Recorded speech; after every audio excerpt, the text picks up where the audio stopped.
Striving for Humanity. Halo guys, perkenalkan nama aku Sidki. Kita kembali lagi di podcast Kanwil Kemenkumham Jateng pas 3 yang. Di podcast ini kita itu membahas segala hal mengenai hukum dan HAM. Pada kesempatan topik ini itu mengenai khususnya mengenai pengaduan HAM, apa itu pengaduan HAM dan juga bagaimana itu caranya mengadukan apabila ada sekiranya apabila ada pelanggaran HAM. Di sini kita ditemani oleh narasumber kami yaitu Dian Suryaatmaja. Dian. Ya, selamat datang Pak, dan juga apa kabar teman-teman semuanya ya. Semoga suasana hati kalian itu secerah cuaca hari ini. Untuk kabarnya Bapak sendiri gimana Pak? Ya sangat baik Mas Sidney ya. Oh, sangat baik Pak. Untuk kabarnya itu kenapa baik itu apakah ada alasan khusus Pak atau karena sehat saja Pak? Ada alasan khusus, salah satunya diundang untuk mengisi di acara podcast pada kesempatan kali ini. Wah, oke. Baik, berarti memang podcastnya ditunggu ya Pak? Ya. Podcastnya dalam setelah undangan itu ditunggu, oke. Ya, jadi langsung saja memasuki ke frequently asked question mengenai mengenai mungkin pengaduan HAM itu sendiri ya. Cuman kalau pengaduan HAM itu pasti kan juga mencangkup pelanggaran HAM kan. Pasti untuk kalau misalnya ada yang suatu untuk diadu pasti ada alasannya kenapa. Dan untuk biasanya untuk kayak pengaduan HAM itu biasanya kalau misal ada HAM yang dilanggar, betul ya Pak? Oke, jadi sebelum mengetahui apa itu pengaduan HAM atau terkait dengan pelanggaran hak asasi manusia, kita wajib tahu nih apa itu definisi dari hak asasi manusia gitu. Jadi definisi hak asasi manusia itu sebenarnya sudah termuat dalam Undang-Undang Nomor 39 Tahun 1999 tentang hak asasi manusia, dan juga dalam Permenkumham Nomor 23 Tahun 2022 tentang penanganan dugaan pelanggaran hak asasi manusia. Terutama dalam pasal 1, angka 1 disebutkan hak asasi manusia yang selanjutnya disingkat HAM itu merupakan seperangkat hak yang melekat pada hakikat keberadaan kita sebagai manusia, ini sebagai makhluk dari Tuhan Yang Maha Esa, dan merupakan anugerah yang wajib dihormati, dijunjung tinggi, dilindungi oleh negara, hukum, pemerintah, dan setiap orang demi kehormatan serta pelindungan hak dan martabat manusia. Jadi hak asasi manusia itu melekat bahkan sebelum semisal janin itu belum lahir. Jadi janin itu yang masih ada dalam perut atau dalam kandungan si ibu punya hak asasi manusia itu. Nah, selanjutnya kita sudah mengetahui apa itu arti dari hak asasi manusia. Terus kemudian disebutkanlah, jadi terkait dengan pelanggaran hak asasi manusia itu sama, baik di Undang-Undang Hak Asasi Manusia maupun di Permenkumham 23 tentang penanganan dugaan pelanggaran hak asasi manusia, terutama kalau untuk yang di Undang-Undang 39 tahun 99 pasal 1 angka 6. Kalau di Permenkumham sendiri pasal 1 angka 2 misalnya. Jadi disebutkan pelanggaran hak asasi manusia adalah setiap perbuatan seseorang atau kelompok, yakni yang termasuk aparat negara, baik disengaja maupun tidak disengaja, atau kelalaian yang secara melawan hukum, mengurangi, menghalangi, membatasi, dan atau mencabut hak asasi manusia seseorang atau kelompok orang yang dijamin oleh undang-undang dan tidak mendapatkan atau dikhawatirkan tidak akan memperoleh penyelesaian hukum yang adil dan benar berdasarkan mekanisme hukum yang berlaku. Jadi kita kan sudah mengerti ini arti dari hak asasi manusia itu sendiri, terus pelanggaran hak asasi manusia. Nah dari situ setidaknya kan kita sudah punya gambaran. Kalau semisal saya melihat sendiri, saya mengalami hak asasi manusia, atau mungkin tetangga, atau mungkin orang-orang di sekitar yang mengalami hak asasi manusia, bisa nggak nih melapor dalam hal ini ke untuk melapornya sendiri itu ke mana? Mungkin untuk masyarakat belum tahu ya. Untuk melaporkannya itu apakah ke polisi, mungkin yang pertama muncul di kepala mungkin lapor ke yang paling rendah dulu lah, mungkin ke ketua RT, ketua RW, apabila emang itu masih cantuman di di RT RW gitu ya.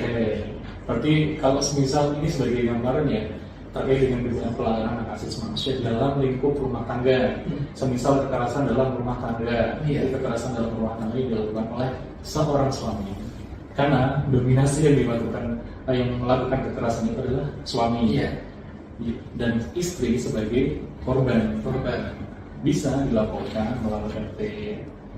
Tapi di sini kan masih belum masuk dalam pos kita nih. Ini di sini kita menyebutkan hak asasi manusia, pelanggaran hak asasi manusia, penanganan terkait dengan pelanggaran hak asasi manusia, penyampaian pengaduan. Dan di sini ada pos pengaduan hak asasi manusia.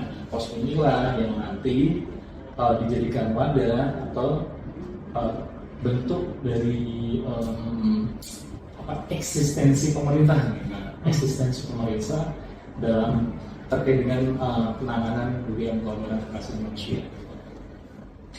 Nah, menyambung dari tadi mengenai apabila ada kekerasan dalam rumah tangga, ada kekerasan dalam rumah tangga, dan itu pasti keluarga juga pasti. Apabila seorang tetangga itu mendengar adanya mungkin adanya kejadian KDRT itu, karena mungkin melibatkan banyaknya teriak, pukul-pukulan semacamnya, itu jadi saya harus tanya Pak, siapa saja yang dapat mengadukan pelanggaran HAM ini Pak? Nah, di sini kita terkait dengan subjek atau orang yang menjadi pelapor atau pengadu. Di dalam Permenkumham nomor 23 tahun 2022 disebutkan bahwa terutama dalam pasal 1 angka 6 sebetulnya pelapor atau pengadu adalah korban, keluarga korban, pihak yang diberi kuasa, kelompok orang, atau instansi lembaga yang menyampaikan pengaduan dugaan pelanggaran hak asasi manusia. Berarti sini ada kita kelompokkan menjadi 5 ya gitu. Jadi juga apakah dia itu sebagai korban atau keluarga korban atau pihak yang diberi kuasa gitu, atau merupakan dari kelompok orang gitu. Terkadang kita menyampaikan terkait dengan adanya dugaan kekerasan dalam rumah tangga yang dilakukan oleh tetangga kita yang merupakan si suami, pelaku kepala keluarga terhadap istri maupun anak-anaknya, itu bisa langsung disampaikan ke pos pengaduan HAM. Tapi perlu diingat ya bahwa harus didasari dengan data diri dari si pelapor. Ada juga dilampirkan data dukung yang menguatkan bahwa ini benar nih terkait adanya juga pelanggaran hak asasi manusia. Kita tidak mau melihat no vital no justice, meskipun dalam lingkungan di era sekarang ini itu memang sangat berpengaruh teknologi itu ya. Nah, pos pengaduan HAM itu sendiri itu bisa terletak di pusat di Dirjen HAM. Kalau di kantor wilayah, di tiap kantor wilayah di masing-masing provinsi di Indonesia, berarti letaknya di ibu kota provinsi maupun UPT unit pelaksana teknis di bawah Kementerian Hukum dan HAM. Dalam hal ini UPT Imigrasi dan UPT Pemasyarakatan yang letaknya bisa lebih dekat dengan masyarakat. Dan juga proses pengaduan yang lain yang sudah bekerja sama dengan kantor wilayah. Biasanya kantor wilayah itu memiliki beberapa gagasan dan inovasi untuk membentuk MOU. Nah, jadi terkait dengan pos pengaduan hak asasi manusia, terkait dengan pengaduan hak asasi manusia yang disampaikan oleh pelapor tadi ya, kita kembali ke case yang terkait si tetangga mau menyampaikan pengaduan, ini ada kekerasan dalam rumah tangga nih Pak, gimana nih Pak? Bisa disampaikan, tapi perlu diingat di situ disebutkan juga bahwa dia harus melakukan data diri. Dia itu sebagai apa kedudukan itu kan lihat juga ya. Jadi tidak serta-merta semua pengaduan yang sampai di Kanwil Kemenkumham akan diproses maupun yang akan diproses dalam hal ini ada indikasi dengan pelanggaran HAM. Karena bisa saja itu berupa pernyataan dari sudut pandang ini saja. Iya, sepihak saja ya Pak. Itu mungkin tidak adil bagi yang terlapor ya. Dan karena itu setiap pengaduan itu pasti akan dilakukan koordinasi ataupun klarifikasi terhadap si terlapor. Terlapornya siapa? Misal dalam kasus tadi adalah si suami yang melakukan KDRT terhadap istri yang merupakan tetangga dari si pengadu atau si pelapor. Itu berarti saya juga harus tanya Pak, kategori tetangga tuh di sini kelompok orang bukan Pak? Kategori tetangga itu karena tetangga itu bukan keluarganya, bukan korbannya, bukan keluarga korban. Itu jadi kategorinya sebagai apa ya kalau misalnya tetangga itu? Apakah tetap masih bisa? Dia kan orang, berarti kan dia adalah bukan korban, bukan keluarga korban, bukan orang yang diberi kuasa, bukan kelompok orang juga bukan. Jadi kalau kelompok itu biasanya seperti ini. Kalau di Kementerian Hukum dan Hak Asasi Manusia itu kan ada Direktorat Jenderal Administrasi Hukum. Iya. Jadi terkait dengan pembentukan kelompok atau perkumpulan itu misal kelompok tani, itu kan pasti akan didaftarkan. Kita kadang melihatnya dari sudut itu dulu. Apakah ini resmi atau tidak? Nah, adapun kalau misal kita memang ya sudah, ini data dukungnya menguatkan, data dukungnya sangat menguatkan adanya objek, terus adanya subjek, terus adanya kronologis lengkap ini sebagai kronologis pelapor dan pengadu. Kita bisa langsung mengklarifikasi ke terlapor ya ataupun ke pihak terkait. Nah, di sini berarti kita melihat ya dari Permen-Kumham nomor 23 tahun 2022 itu disebutkan ada pihak pelapor yang menyampaikan pengaduannya dari tersangka, terus kemudian pihak terlapor, pihak yang diadukan, diduga melakukan adanya pelanggaran hak asasi manusia. Terus ada juga pihak terkait PT. Pihak terkait itu bisa saja ya instansi pemerintah ataupun swasta.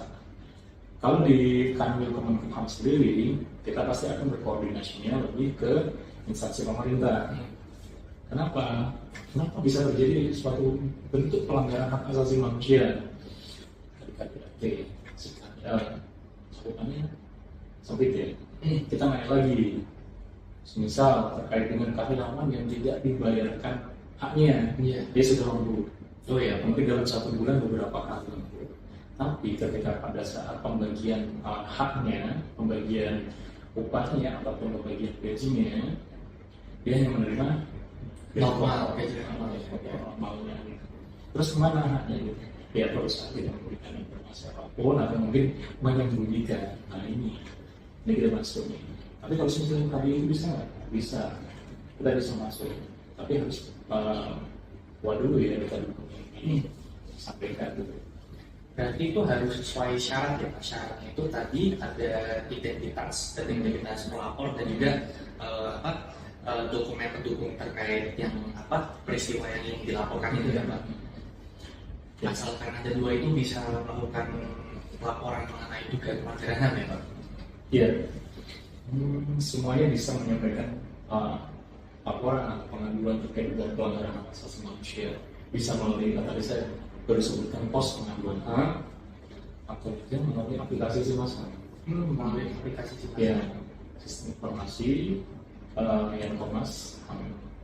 Jadi sistem informasi ini base dasarnya adalah website. Jadi semua orang bisa mengakses gitu ya. Bisa mengakses selagi kita terhubung ke internet, kita bisa menggunakan smartphone maupun laptop atau PC kita selagi terhubung ke internet. Dan kita bisa mengaksesnya melalui browser. Di situ nanti akan diarahkan. Q&A di situ disebutkan, dasar hukumnya disebutkan, terus terkait dengan alokasi waktu pada tahapan-tahapan penanganannya disebutkan juga. Tadi juga sempat disebutkan Pak bahwasanya ada instansi betul ya Pak, ada instansi yang bekerja sama dengan Kemenkumham. Itu instansinya apa aja ya Pak?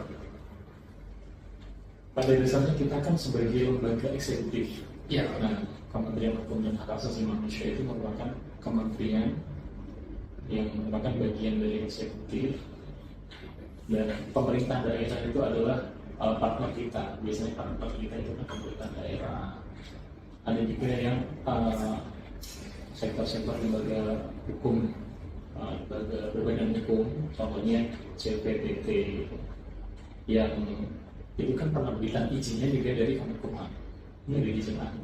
Iya. Itu.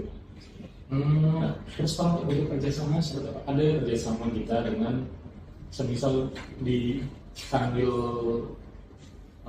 di beberapa kanwil ada yang bekerja sama karena adanya desa-desa ada. Nah, mereka bekerja sama dengan para pemangku desa. Jadi karena hukum adat yang masih kuat berlaku di provinsi itu, di daerah itu, nah ini potensi untuk dijadikan sebagai inovasi.